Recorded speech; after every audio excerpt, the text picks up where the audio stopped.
Art. Happy birthday, Tito Nard. Wish you the best of birthday. And hopefully one day we'll get to see each other. Okay, Nard, happy birthday. Ako, proud ako sa'yo sa contribution na binibigay mo sa church, sa mga nababalitaan ko. Keep it up, and we love you, and happy birthday. Nard, happy birthday. Hindi ka na bumabata. Getting older.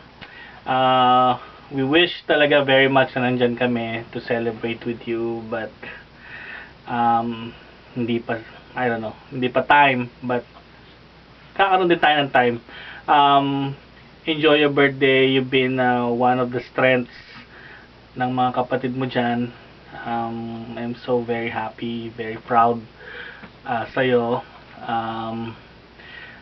Keep it up, keep your faith, get more closer kay God, and I know God has a lot of awesome plans for you, whether sa family, sa church,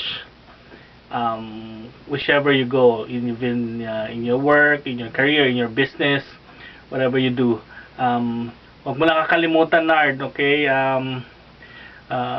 To always fix your eyes, the author and perfecter of our faith. Okay? We're very happy, we're very proud. We wish talaga nandyan kami, but you know, we can't. So we bring you our love, and happy birthday again. Happy birthday! Happy birthday!